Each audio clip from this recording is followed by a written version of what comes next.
Il va y avoir une baisse, mais ça, de toute façon, on l'avait déjà anticipé, puisqu'on on connaissait un petit peu l'état des récoltes, donc je pense qu'on va être autour de, allez, on va dire moins 12% en moyenne, mais avec des écarts importants entre exploitants, parce qu'il y en a que vraiment, on n'a pas la chance d'avoir des bons sols, ils vont avoir des baisses de rendement extrêmement importantes, et d'autres seront plus stables. Donc voilà, c'est la première chose. La deuxième chose, c'est qu'on a la qualité, puisque bon, on est bien avancé dans les récoltes, donc on va avoir une bonne qualité. On a des bons PS, on a des bons taux de protéines, plutôt optimiste par rapport au marché, par rapport à ça. Maintenant, la dernière caractéristique, ça sera celle du prix. Aujourd'hui, c'est très compliqué de savoir est-ce qu'il va être stable, monter, descendre. Personne n'est capable de faire des pronostics là-dessus. Si ce n'est qu'on voit que le marché de la bourse, par contre, c'est plutôt en train de s'effondrer depuis quelques jours. Est-ce que ça aura une incidence sur les matières premières? Je ne sais pas, à voir. Donc voilà.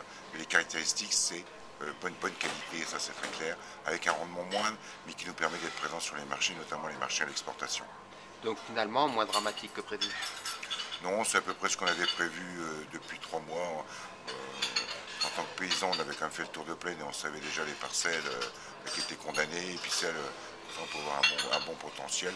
Donc il n'y a pas de grosses surprises. Maintenant, la surprise, ça sera celle du prix parce que là, personne n'est capable de faire des pronostics. Bon, mais sachant que bien entendu, une grande partie de la récolte est déjà vendue, puisqu'on anticipe toujours, et notamment les OS, les organismes stockeurs, anticipent toujours les ventes, bien entendu, avant de démarrer la campagne. Donc il y a déjà une partie qui a été vendue et vendue à un prix correct. Le fait que la Russie revienne sur le marché en force, notamment avec des prix très compétitifs, est-ce que ça peut être inquiétant pour la France? Alors ça, je veux dire, on s'y attendait, hein, parce que bah, c'est vrai pour la Russie, mais c'est vrai aussi pour l'Ukraine et le Kazakhstan, vont revenir en force sur les marchés. Donc on pense qu'ils vont doubler leurs exportations.